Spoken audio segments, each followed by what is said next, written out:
Hi, I'm Chris James, and you're watching A Healthy Alternative. Today, we've got a very, very special guest and a very special journey that we're going to be sharing with you all. We've got Vivian. She joined the group about during the summertime, maybe late summertime, and she's been going through a breast cancer journey, and she was very open in the group, especially even on her own channel, just kind of expressing what that journey was like and what she went through and what she's learned. And I was very moved and touched by it. And I was like, man, the world needs to hear this. So we're going to be sharing her journey with you today. So stay tuned. We're missing a piece of the puzzle. You start getting healthy and you just become a better person. We need to start focusing more on the individual.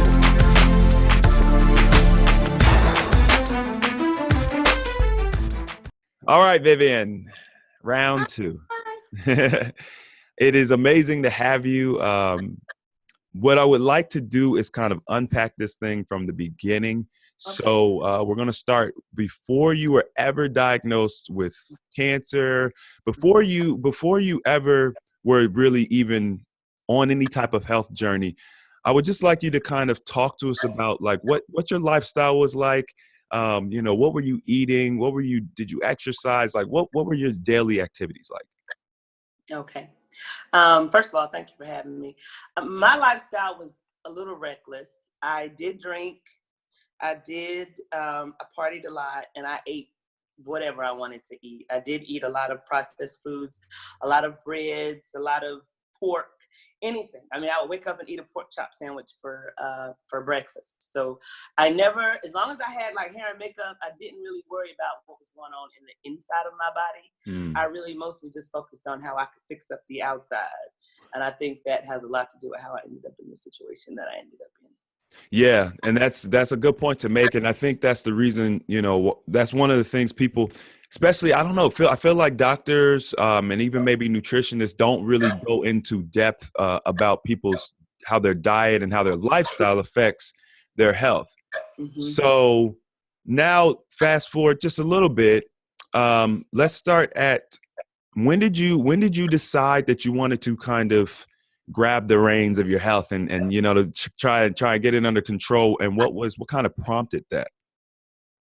I had problems with my weight for probably the last 5 or 10 years. It was up and down. I stayed around 200, 210, around in there. And then I got diagnosed with breast cancer August the 21st of this year. And that is what prompted me to snap into shape and stop eating mess. When I was diagnosed, the oncologist came in there and I was like, where did this come from? I was all upset. And he looked at me and he said, it's usually food related. Wow. And as soon as he told me that, a light bulb went off in my brain and I became plant-based at that point. So you pretty much cold turkey just. I went cold turkey, 100% cold turkey. As in from the day that he told me that I had cancer, August the 21st, I went completely plant-based.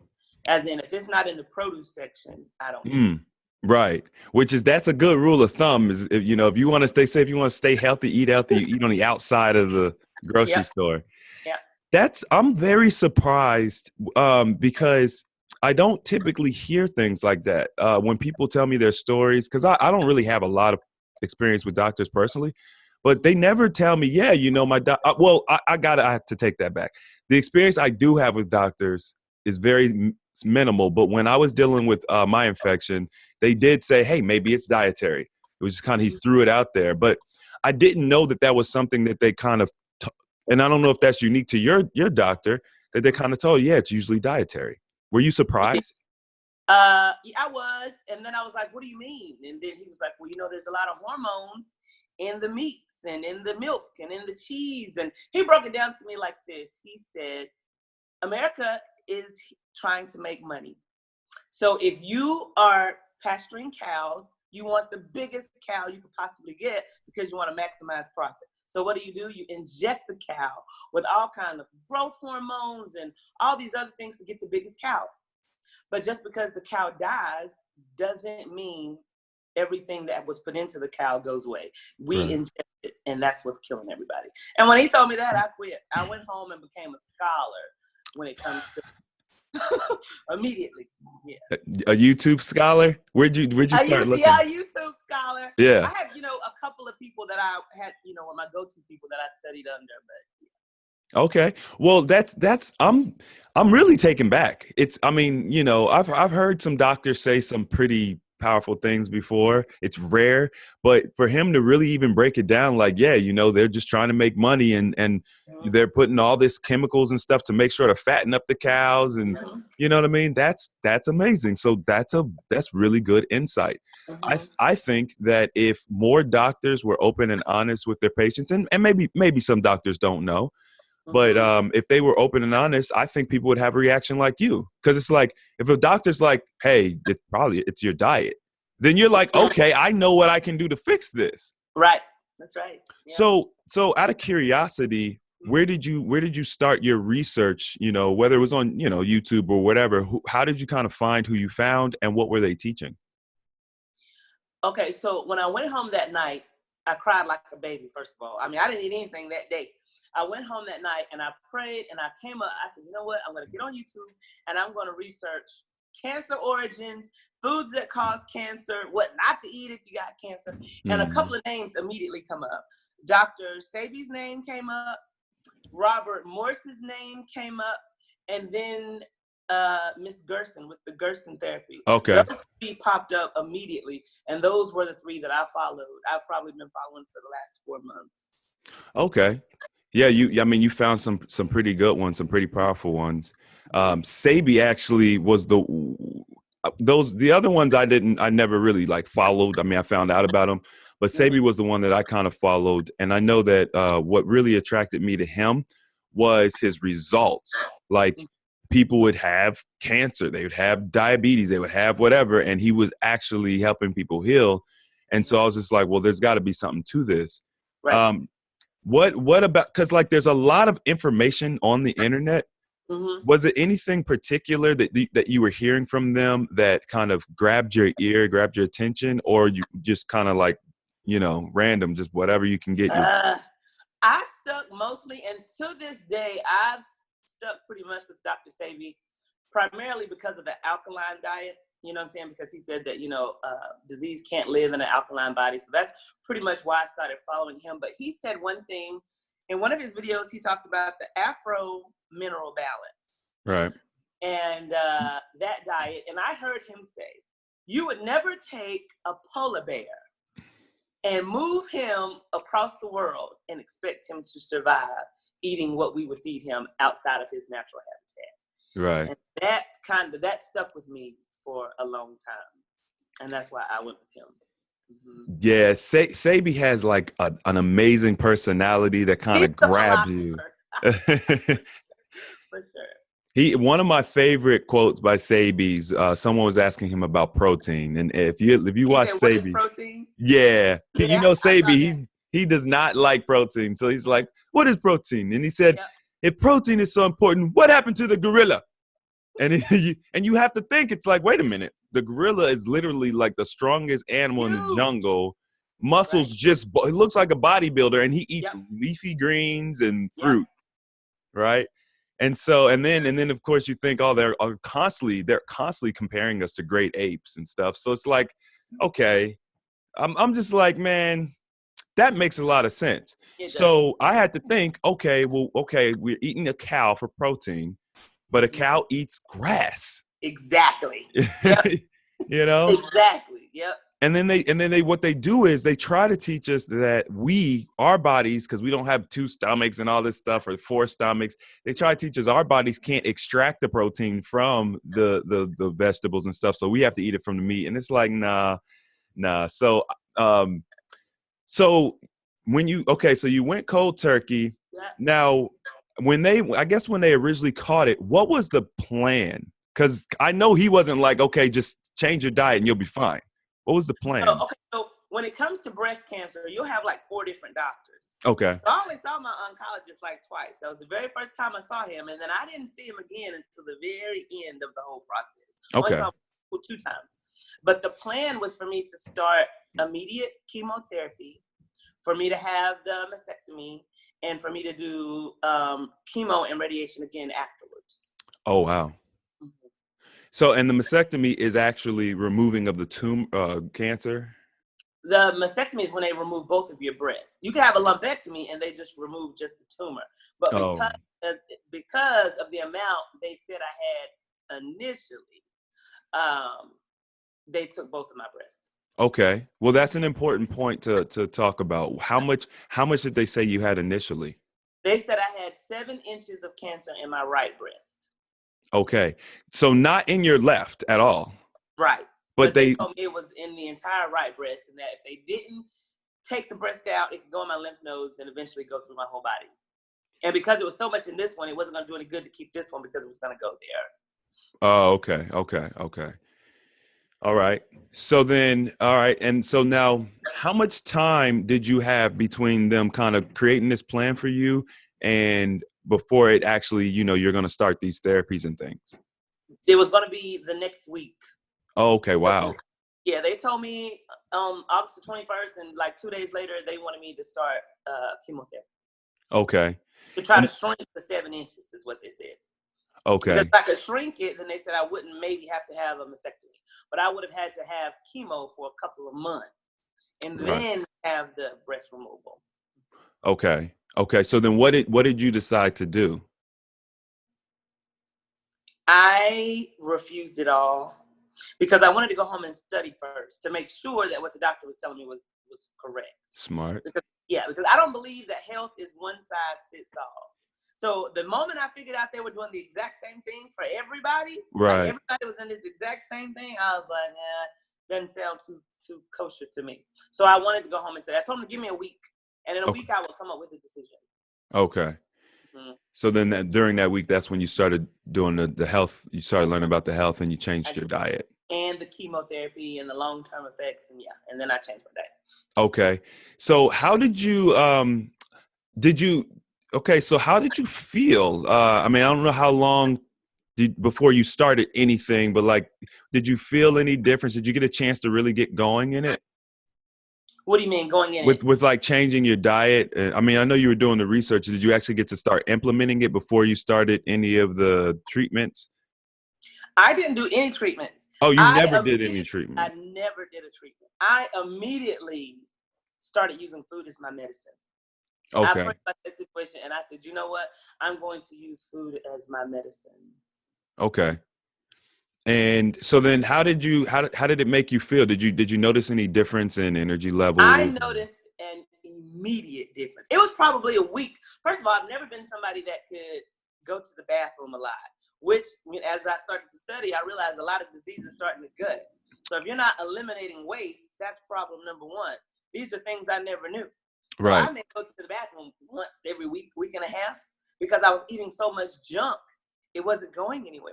Wow. But the minute I started eating kale and arugula and squash and zucchini, avocado, everything started moving the way that it needed to move. Wow. And I immediately felt energy coming into my body. So as the energy started to come, then I started to study Dr. Sebi some more about food giving you electric foods or something like that? Yeah, electric foods, yeah. Yep. And then the more I studied that, the more I started to change even the vegetables that I was eating. Oh, okay. Oh, You yeah. started moving towards the alkaline vegetables and stuff. Completely alkaline vegetables. Yeah. I actually did the exact same thing. I was really intrigued by because for me, it blew me away that there was such a thing as a hybrid vegetable. I knew about Right. GMOs. Yeah. But I'm like, wait a minute, you're saying a carrot is man-made? Right. You know what I mean? Yeah. So once I'm like, I've never heard this. The bananas, yeah. So I was like, yo, there's definitely something to this because anytime man is making some stuff, you already know it's gonna be foul. So then that's huge because my sister, she actually mentioned the same thing to me. She was telling me that she wouldn't go to the bathroom. She'd go like maybe once a week or maybe once every 2 weeks.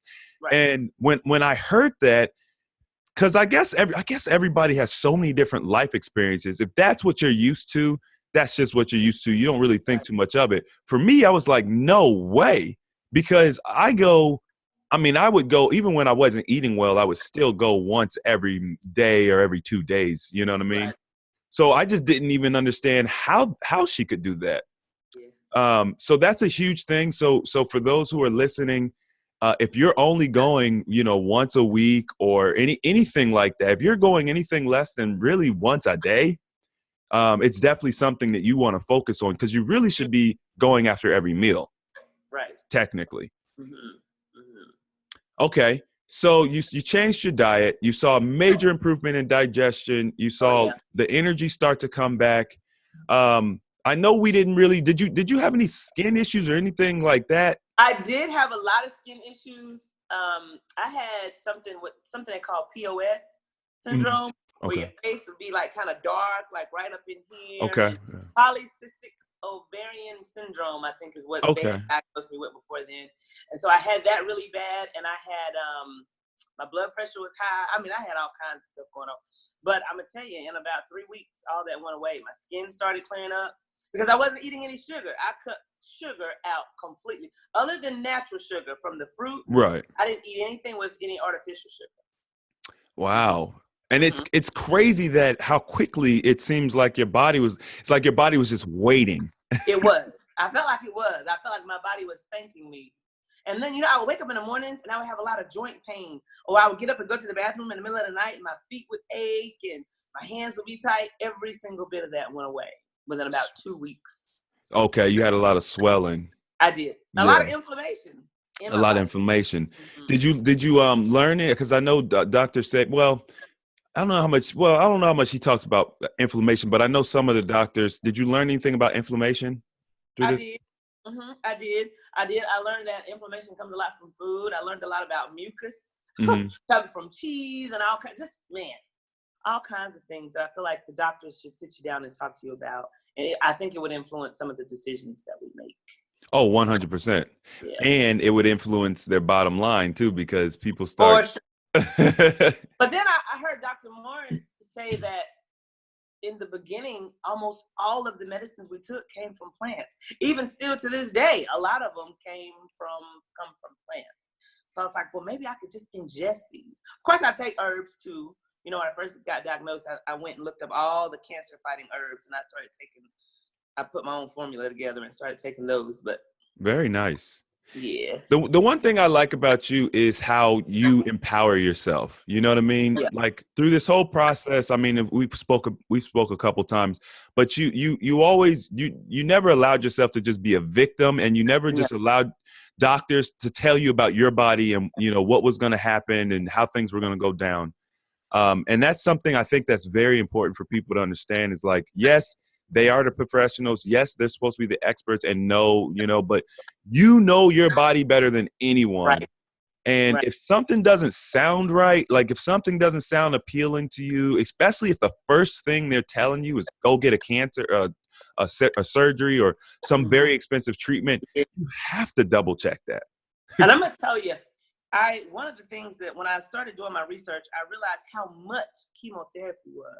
I think it's like $13,000 per treatment. So it's like every time I sit in this chair, you make $13,000. Mm-hmm. But you won't tell me to eat an apple. You know what I mean? It was just, things like that. One thing I did want to say is this. Anytime you get diagnosed with any kind of disease or ailment, the doctors tend to use words that scare you. So like if you're a breast cancer patient, survivor like me, and they tell you, okay, there's only 4 stages. And then when they diagnose you, they tell you that you're already stage 2, you immediately go into a frenzy. Oh my God, if I'm stage 2, that means I'm halfway to death. Right. And, they use words like aggressive and things like that make you feel like, oh my God, if I don't do something right now, I could die. But they don't explain to you that a lot of these things that we have that are killing us, we've had them in our bodies for a long time. So I understood from studying that even though I got diagnosed August the 21st, I probably carried that cancer with me 7 to 10 years. It was growing. Right. You know what I mean? So it's cancer slow forming. You're not going to be here today, gone tomorrow, unless you've had it a long, long, long, long time. Right. You have time to make a decision, an educated decision. That is so important. Thank you for bringing that up, because one of the things that I saw a lot, and I'm sure you've probably seen it and many other people have seen it, where, okay, you have a loved one, someone a little bit older usually, and they going through life, and yeah, they got little aches and pains and stuff, but you know what I mean? Like, they really don't go to the doctor, and they probably should, and, but they really don't. And they've been living like that for 20 years, right? All of a sudden, somebody done finally convinced them, go to the doctor, get checked out. You can't keep living like this. They go to the doctor. Doctor tells them, yeah, you actually have stage 4 such and such cancer or whatever. And, they'll say, hey, we need to start this aggressive treatment, blah, blah, blah, blah. And then that person's dead within 2 months. Truth. Like, it happens. It's like, wait a minute. We know they've been living with this for the past 14, 20 years. We know that. But they go to the doctor. So what we got to realize is, and once again, I'm not attacking doctors. I never want people to think that, because I think a lot of doctors are just doing their job. They're doing what they were taught to do. Exactly. But death by doctor arguably is like the number 1 or top 5 killer of people in America. Death by doctor. So we have to be careful. Like, they are killing us more than guns, and you know what I mean? Trying to help us. But they're killing us, doing all these surgeries, taking body parts out. True. And you have to remember the word practice. So doctors are practicing medicine. They don't know all of the answers. Right. You know what I mean? But you have to keep stuff like that in mind too. I mean, it's all trial and error. Kind of like back in the day when they used to take your tonsils out. You know what I'm saying? Like early in the 80s, all your friends with your tonsils taken out and stuff. They don't do that anymore. Really? I didn't know that. It was barbaric and useless. So I tell people all the time, I think in 20 years, they're going to look back at cutting all these women's breasts off and say, it was barbaric. It is. It is. I don't want to be a part of the statistic. I didn't want to be. Right. Okay. So then let's move forward. So you started doing the diet. Now I guess you're going in and getting checkups and things like that. How did that kind of progress? So I was still going in every week to see my doctor, and they were still asking me, are you sure you don't want to do the chemo? And I was like, no. They saw my weight going down. Okay. Because I did lose 50 pounds in the process. So in 4 months, I lost 50 pounds. I was wow. Yeah. Oh, yeah. So they were seeing my weight go down. They was like, wow, you lose a lot of weight. Whatever you're doing is working. And then I had the surgery October the 2nd, where they took both of my breasts. So now, I guess my question would be, you're doing all these things, you're learning, you're empowering yourself, you're losing weight, you're seeing progress. What made you continue with the surgery anyway? Yeah, because I was unsure. I wanted the cancer gone. They did tell me that the cancer was there. So they were like, but we can't take the cancer out, and then, it could be all gone, but we won't know until after surgery. That's the main reason I never did the chemo, because they told me they couldn't really give you a true stage until after surgery. They have to take out a lymph node, they have to take out the cancer in the tissue, put it on the microscope, and determine what you have.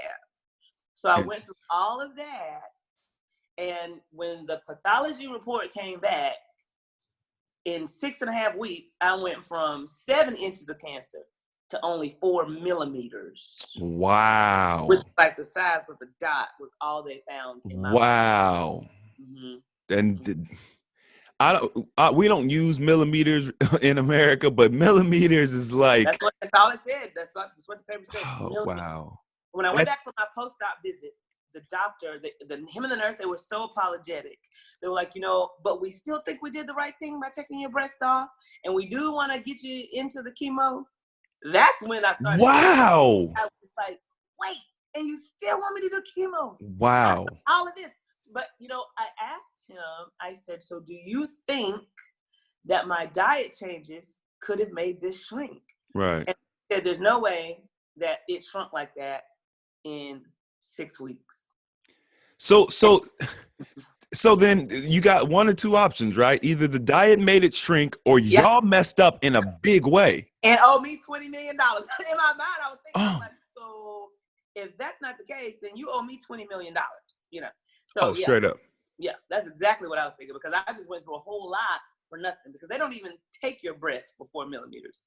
No, 4 millimeters. Wait a minute. 4 millimeters of pre-cancer cells. Oh, man. And the cells that they found that were left, because I believe they died. The ones that, the cells they found were left didn't even have cancer in them. It was pre-cancer in them. That's crazy, because precancer isn't cancer. Like people, I don't, let's be clear. Precancer is not cancer. It's not.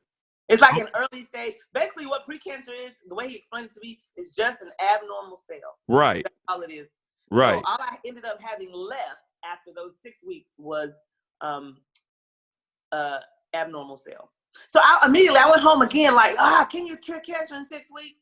Got on YouTube, boom, all kinds of videos come up. Yeah. You can cure that particular disease in 5 to 6 weeks with the diet change. Right.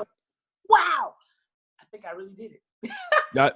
Because I remember we talked very soon after that, and I remember you were like, I don't know, but I feel like I did. I'm like, no, you definitely did. Because, okay, let's be honest. I mean, 9 times out of 10, if a doctor puts you under the X-ray or whatever device they use to see if you have cancer, and they see a big mass, they're probably not just lying. Like it does happen. It definitely does happen, but they probably are like, nah, you do got cancer, and it's actually pretty big, and it's actually pretty bad. And I saw it myself too. I saw all the X-rays after the biopsy. I mean, we all looked at it together.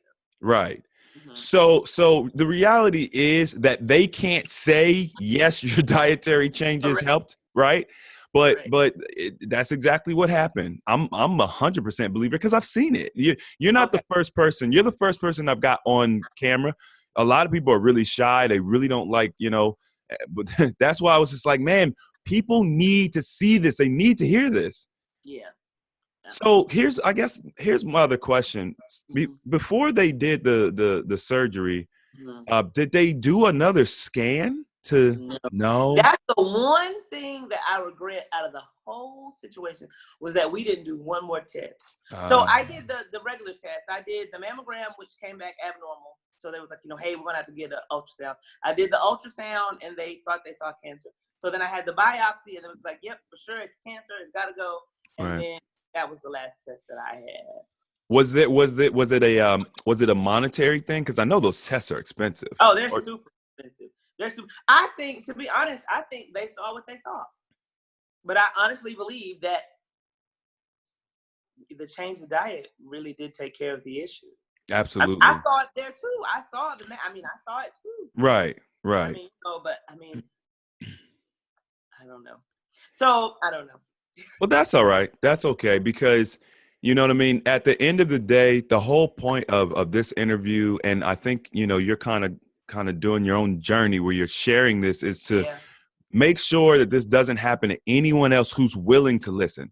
Because there's people out there that aren't going to be willing to listen. They're going to be like, oh, that was a fluke, or, oh, they didn't really see that bothers me when someone tries to tell you that, oh, you just didn't really have it. Like the test was just, whatever. And it's like, no, like what we're finding out is a lot of these issues we have are dietary. They're related to our overall consumption of, all these medications and all this stuff. And we're seeing this day in and day out, especially on the Facebook group. You could go in there and you could research all sorts of diseases and whatever, where people be like, yeah, I had it and now I don't. We had another lady, I can't remember what type of cancer she was dealing with, but she did a fast. And I don't know if she probably did some dietary changes too, but it was like a 21-day fast. She went and got tested. Cancer was gone. I believe it. I believe it.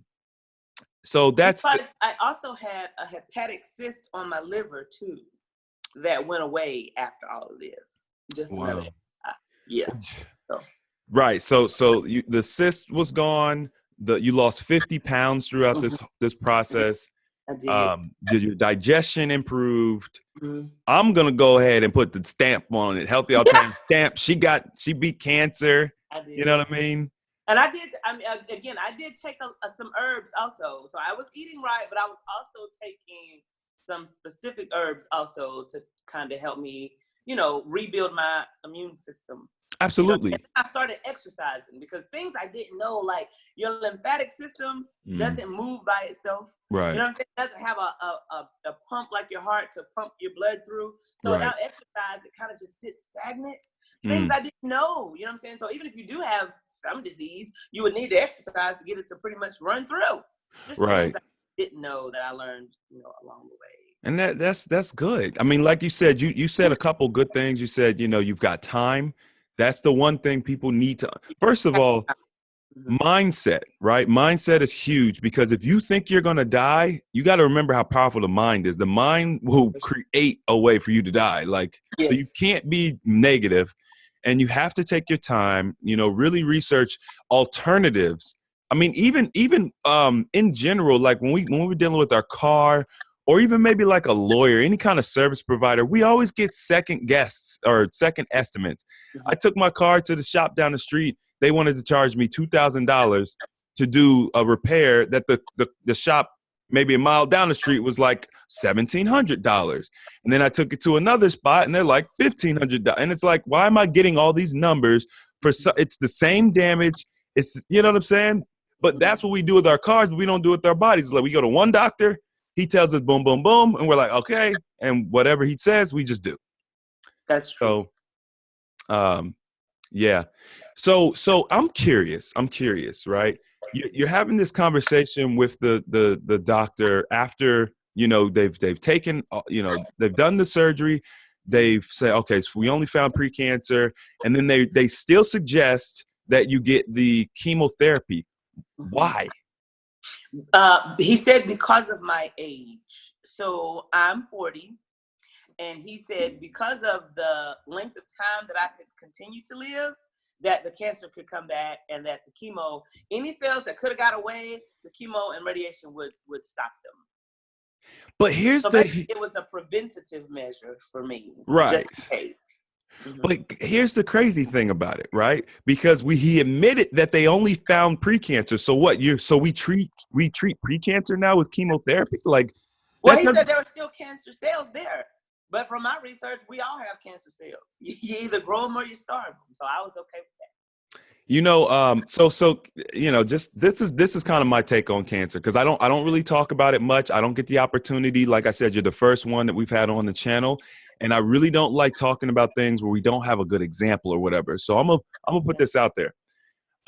Cancer is, yes, we all have the potential for cancer, right? I agree with that, but I think that what causes cancer is so much different from what they tell us. Cancer is actually your body's natural response to overtoxicity, right? Correct.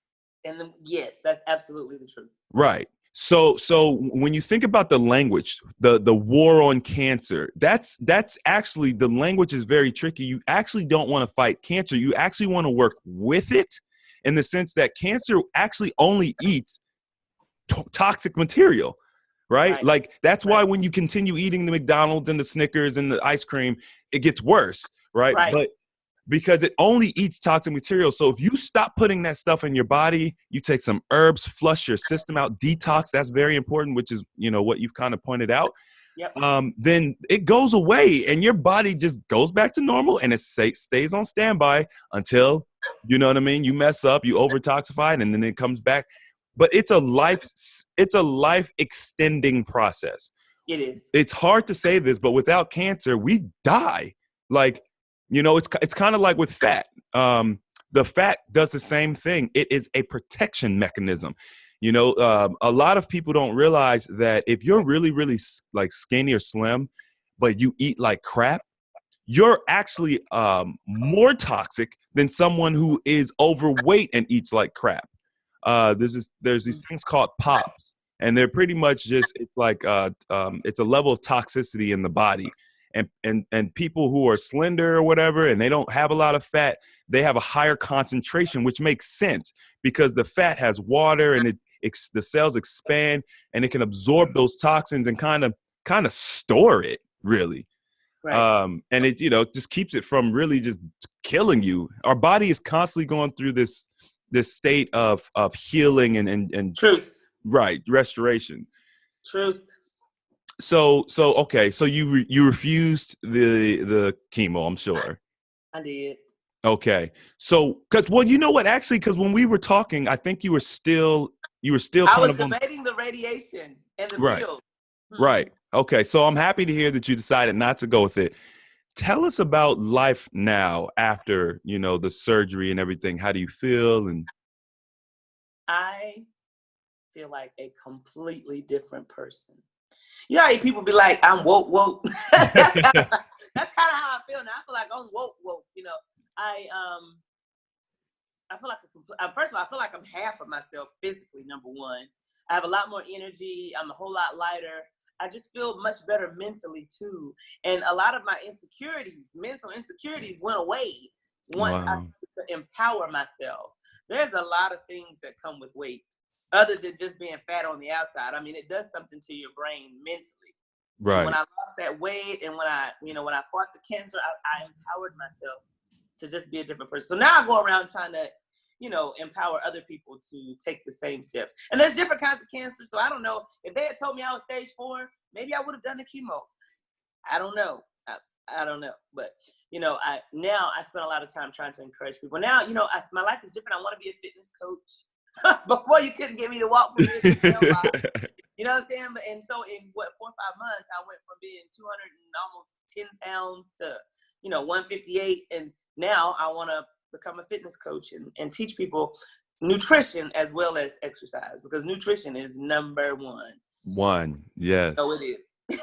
That's amazing. It is. I actually just I had an interview with one of our members. She's a part of my little welcome committee I put together, and that's gonna air Sunday. So for people watching, it's probably about a month old now. But she was talking about how she used to be very fit. Like she'd be running track or whatever sport, playing sports. And then she kind of stopped, which happens a lot of times. You get out of school, you stop, but you're still eating the same stuff, right? And you were never really eating that well to begin with. Mm-hmm. And so you start packing on the weight, and then all the depression came and just all of this stuff. And she talks about how, now that she's kind of started healing, she started losing the weight, and it's all of that stuff is going away. Yes. Very true. Very true. The exact same thing happened to me too. So it's I love the fact that it's not just a one and done thing. It's like, oh, that happened to you, but it doesn't. It's like happens with everybody. Everyone has like this mental transformation that comes along with it. I'm a wellness coach now. Like I never would. I never was gonna do that. Like ever. It was never gonna happen. And somehow here I am with you. This is just crazy. And for me, it's been about 3 years. But my life has changed so dramatically, and I'm so much happier. And now I'm doing something that's helping people on such a massive level. And I imagine the same thing's going to happen to you with your motivation and your outspokenness. And I really look forward to seeing, where you take this, because you have the power, because you're a woman. So, you know what I mean? A lot of issues that I have talking to women is that they think, oh, you're a man, you don't know. So they really don't even I can't really talk about your breast issues. I don't have breasts. I can't really talk about cycles. Women are like, I don't want to hear nothing. You don't get cramps. You don't get, I'm like, oh. Yes. So we need women who are empowered, who understand these principles and are really, especially young, you know what I mean? And are out there just telling everybody like what the deal is. So I'm excited. I feel like it also took 15 years off my life. I mean, added 15 years to my life, to be perfectly honest with you. I mean, I feel now like I did when I was in my 20s, and I look a whole lot younger. Yeah, I mean, you don't look 40. I didn't want to say that, because when people say, oh, you don't look 40, like, no, you really don't look 40. Like, yeah. I used to. I sent you a before picture. I used to. So the audience has seen it by now. So you guys, I'll pop it up real quick for you. But yeah, you did. You lost age. That's what I say. And once again, that's duplicatable. It happened to me. It happened to my brother. I look younger. People be like, what are you, like 26? And I'm like, oh, they think I'm just out of college or something. Yeah. And so that's another major point, because they the doctors tell you, and I don't remember the terminology, because they got terms for everything, and it's always some Latin word. But essentially, you've got your cells reproduce, and there's like this function where when it regenerates, it's also a slow degradation too. So yeah, it regenerates, but it like loses a little life every time. And there's things you could do. There's dietary things you could do to start. They're saying that you can stop that process. But I think you can actually even reverse that process and gain age back which is what we've seen. Yeah. Yeah. I agree 110%. So do you have any platforms right now where you're, kind of talking to women or sharing your story? Not really. I have, I mean, I've spoken at a couple of engagements, but what I wanted to do, I'm going back to see a different doctor in January, Okay. a completely different doctor. And then once I get the final, okay, you're good, you're 100%, because I never got to ring the bell. You know how Right. people go do the chemo and then they go ring the bell? I never got to ring the bell. Right. So when I go back in January and I get a clear bill of health, that's when I will ring the bell, and that's when I will take off speaking to people. I want to be a Nice. living witness 100%. That Right. I can definitively say I did this. So I said in 6 months I'll go back, and if everything is still the same, we're gonna hit the road running. So. How has it been? First of all, that's amazing. I'm the same way. I think that it's important because in the society we live in, people are skeptical of everything. Oh yeah, they're gonna question me. I still get people hitting me every day saying I'm still gonna die because I didn't do the chemo. So, Wow. oh yeah.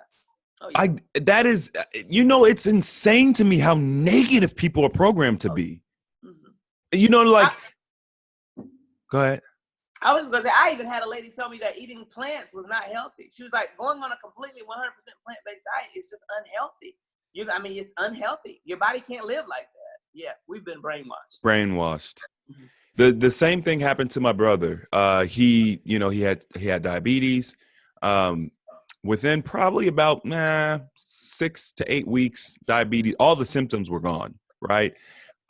6 months later, he goes to his doctor because he skipped one of his tests or checkups because he just felt better. He was like, I don't need it. I encouraged him to go anyway, kind of for the same reason why you're doing your deal in January. I was like, we need to have it on paper because people aren't going to just believe us. Right. So he goes back. The nurse is like weighing him, looking at his chart like, dude, you lost 70. How did you lose 70 pounds that fast? And John at the time, he's like, shoot, I was just fasting. You know what I mean? And then the doctor's like, they do these double checks with your charts. When stuff like that happens, they're like, we got the wrong chart, right? So she's like, what did you do? Like, what were you doing? He was like, man, I was just fasting. Now, before she asked, what did you do? She told him all his numbers. All his deficiencies were gone. All of his blood work came back good. All the tests they did when they originally diagnosed him, they were like, yo, you're good. You're good, right? So she's like, what did you do? He's like, oh, I just been fasting. She just flipped out. Oh, you can't be doing that. It's going to give you permanent kidney damage. It's going to give you liver damage. I'm like, so wait a minute. Let's get this straight. Before he was diagnosed with diabetes, he was going to have that. He was always going to have it, going to be on treatment. Now he's reversed it. He tells you how, and you're like, no, you can't do that. That's unhealthy. I was told that too. Mm-hmm. Not to fast. Oh, yeah. Oh, yeah. Yeah, you're going to kill yourself. I was told too. I had several people tell me I was going to die. Yeah. So don't listen to the haters. And, it's funny because it's like at the end of the day, they're not trying to like just be like, oh, you're going to die. They hate you and I hope you die. They think they're helping you. Right. True. They're only taught medicine though. They're not taught nutrition. But I did do the fast. You convinced me to Oh, fast. did I? Yeah, I did it. Oh, okay. Well, you never got back to me. I didn't. No. I didn't put that very next week, but the week after that, I made it 5 days. I didn't make it the whole 7. Okay. I did 5 days, no food, and then I did 1 day juice. The last day I did juice. Mm-hmm. That's good. That's good. For my first time, I thought I did pretty good. Yeah, definitely. Yeah. And I would encourage you, because, fasting is not easy. Like it's simple because you're not eating, you're just drinking water.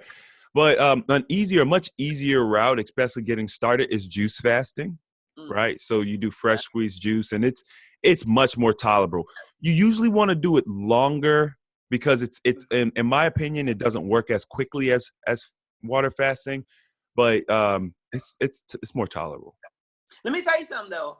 I didn't lose, and remember we talked about me fasting. I said I don't want to be super skinny, so I don't want to be doing all this fasting. I think I only lost 1 pound. During that 5 or 6 days, I only lost 1 pound. And that actually makes sense to me because you told me you're only having 1 bowel movement a week. Well, no, I mean, obviously leading up to the fast, it improved. but you've got digestive issues that need to be worked out. And the thing that's interesting about fasting that I've come to understand, your body is super intelligent. So it's always going to do what's the most important thing to do first. So here's how it works. Let's just assume that I'm correct and your fat really does absorb a lot of toxins, which I think we can agree. Mm-hmm, mm-hmm. If your liver's not functioning properly and your digestive system and your elimination system is not functioning properly, if your body releases all of that weight in all of those toxins into your system, it's going to mess you up. So what does your body do in all of its intelligence? Oh, yeah, I get it. It repairs the elimination. It starts repairing the elimination system first.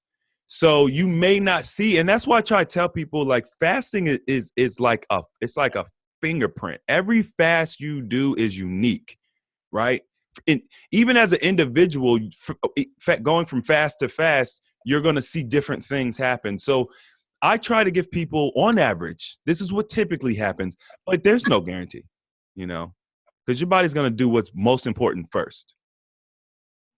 But you look like you're lost. No, I'm just waiting to hear what you're getting ready to say. Okay. But yeah, it's always working. When the thing people ask me, oh, Chris, I try to tell people don't be focused on weight. It was good for you because you weren't. So you probably were kind of even maybe happy about that. I was. But the funny thing about it is with what you've decided to do with your future now, as far as like doing the fitness and the nutrition, what may be something good to kind of, mull over is go ahead, lose the weight, because we got to understand that you've built all this bad protein, you've built all this bad, you have a very poor foundation. And, in order to kind of optimize your health, you really do want to like break all that stuff down. It's like if you've got an old abandoned building, it's got holes in the windows, the bricks are falling apart, You don't just take some drywall and drywall that, and you know what I mean? You break the whole building down, you lay a new foundation, and you build your new building on top of that. And that's what we need to be doing with our bodies.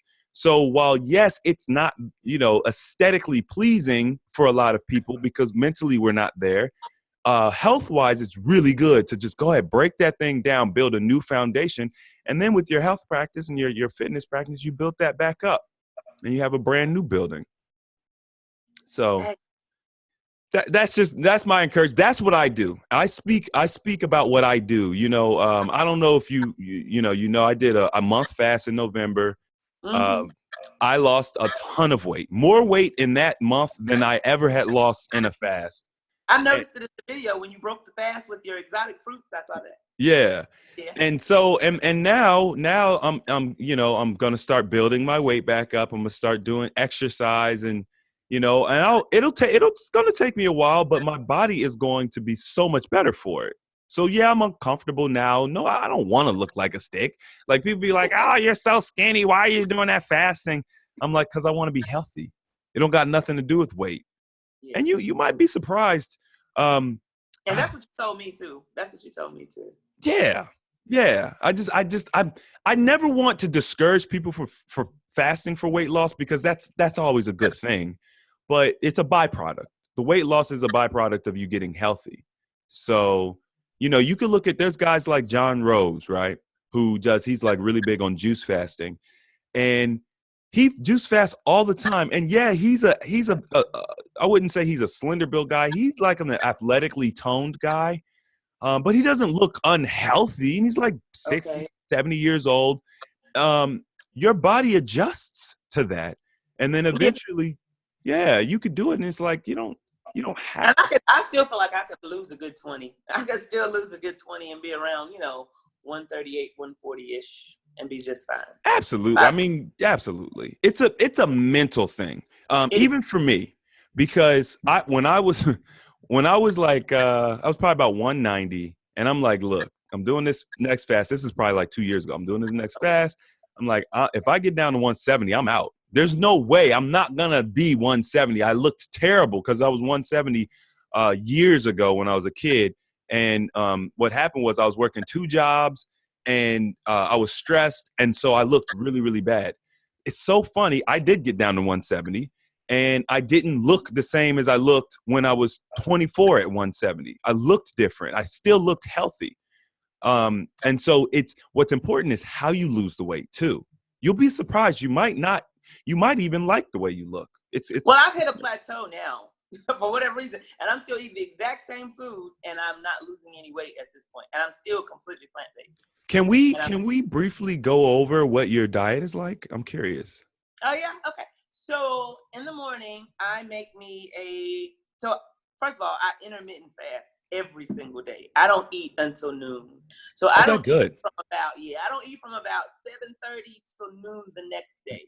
That's number one. Okay. And then so for in the morning, I just have me a juice blend of like blueberries, blackberries, strawberries, kale, and maybe an apple and a whole avocado.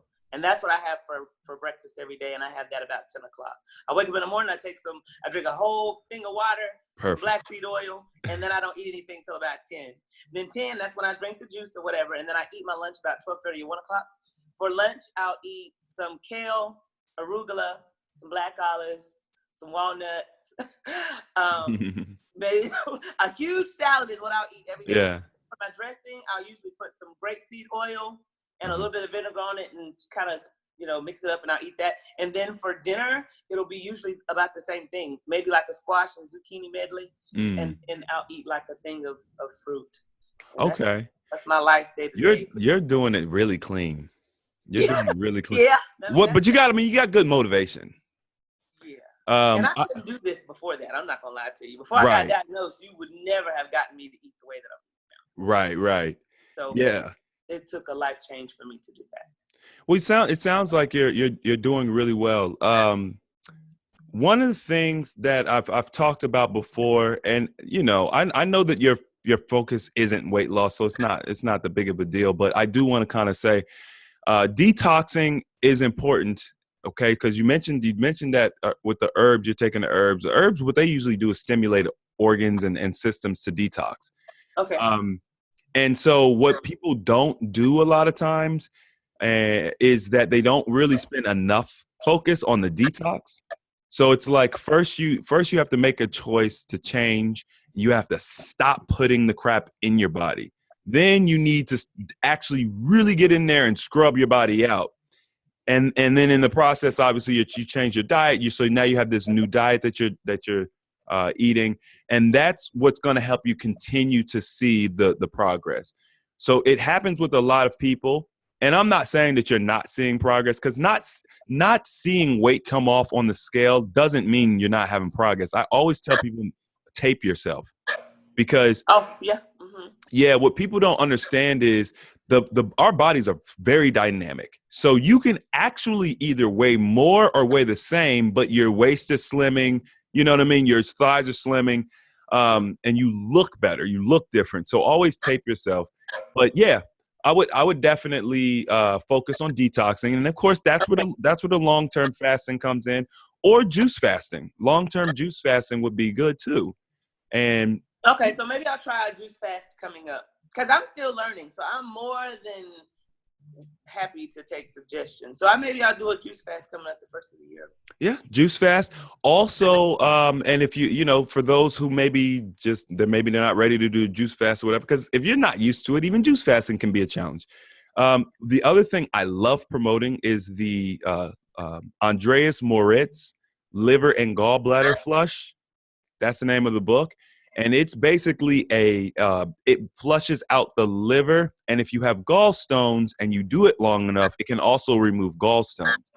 But the reason that's important is because with the drinking and the toxic foods, your liver ducts, I don't know if you've ever seen the liver, it's like a spider web. It's like, yeah, it's got all these little ducts, very, very little ducts that the bile flows through.